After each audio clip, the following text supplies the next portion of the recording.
to play the Heat on Friday. Let's hear from Lakers head coach Frank Vogel. He's speaking with Allie Clifton in the media.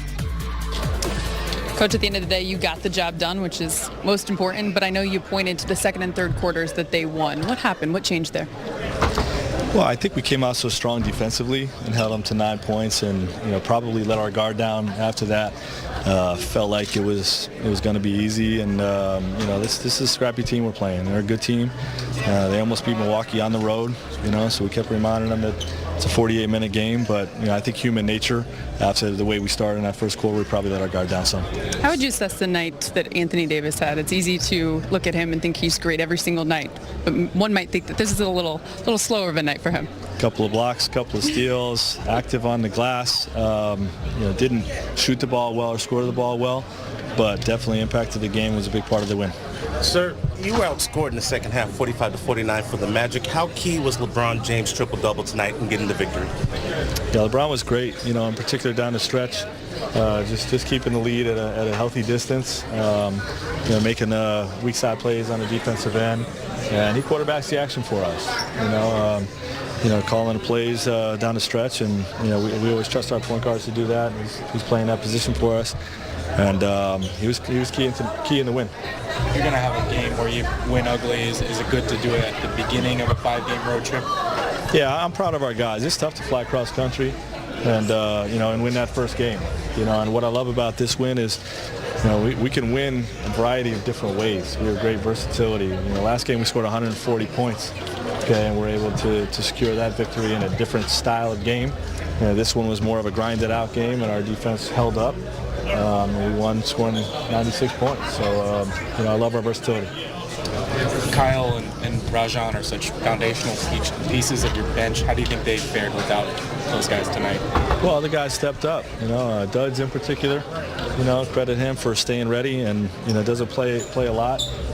Knows his role, knows that he's not going to play on a night-to-night basis, but when he's needed, he's going to come in and produce. I think he's a plus 16 for the game, knocked down 3 threes, stood up for some teammates, got himself run out of here, and but it was just he was pivotal in the win. Scoreless in the first half, Jonathan Isaac ended up with 19 points for the game. Can you explain his game? He's a terrific player. He's growing every game. I'm happy for the kid. He's an elite defender, and his offense has really picked up in the last year and a half or so. And he gave us a great second half. Had a nice game for you guys. What have you seen in terms of his confidence playing with that starting group? No, it's not just playing with the starting group. He's just playing with confidence in general. He's comfortable in our system.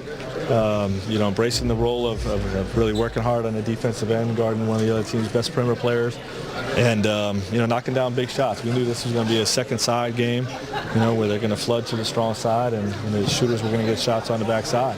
And he made some big ones. And the Lakers pick up their 22nd win of the season, and they are off to one of the best starts in franchise history. Of course, the 71-72 team. You see that 22-3. They won the championship. 85-86 started out 22-3. And of course, if you want to just look at recent memory, 09 and 2010 started out 21-4 and 21-4. And of course, the result, there was a parade.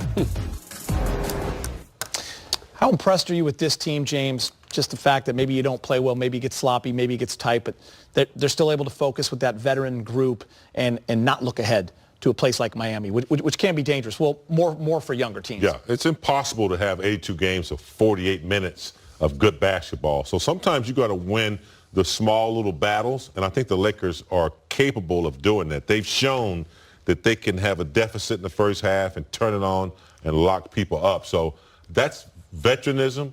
You're tired sometimes, you're not into it, but you find those 4 or 5 minute spurts. LeBron, AD, guys like Bradley, even veterans, they know how to do that. So that's a good asset to have. How much of it, too, Karan and Brez, when you look at this team, LeBron often will say, hey, man, we're just in it and playing, but then when we step away, we realize, wow, we're doing what Kobe and Shaq did in terms of the stats with the consecutive games with over 70 points. But for this team, they know where they're at right now. They know where the Bucks are at. They know what's about to happen in about a week. But they also know that they've never lost away from home. And there are things that matter to these guys. Best starts in franchise history, winning the most in a row. I mean, those kind of things you start to know, and that can get you going in the fourth quarter if you're dragging. Yeah, absolutely. And then you fall back to the numbers game. And, you know, one thing that's for certain when I see this team playing, and I always see LeBron James with 10-plus assists or 20-plus points, then the Lakers are usually 16-0 in those situations. So I know that once he's performing at an amazing clip, it's not always scoring, but just assisting the basketball, scoring 20 points. They believe that they can beat anyone, anywhere, at any given time. Ugly, behind, whatever the case may be. Yeah, it wasn't quite the way the Lakers have been playing most of the season. Only 20 assists, you know. So I think they might have missed Rondo a little bit tonight, trying to incorporate Avery Bradley back into the lineup.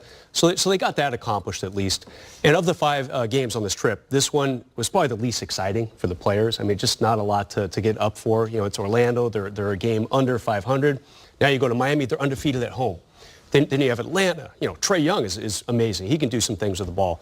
Then you go to Indiana. The Lakers always have some crazy things going on in Indy. And, of course, you finish in Milwaukee. So the next 4 games all have some storyline that Frank Vogel and the players can kind of wrap their minds around. This game just didn't have that. Does Dwayne Wade show up in Miami for the games? Yeah, I mean, all sorts of things. He lives in L.A. now, though. Yeah. Karan might know. I don't think so. He's comfortable out here doing this thing right now. Working out, hanging out. Yeah, hanging out. Spent a lot of time with him this last couple of days, so he's good. All right, are we going to AD? I believe he's ready. Let's go inside the Lakers locker.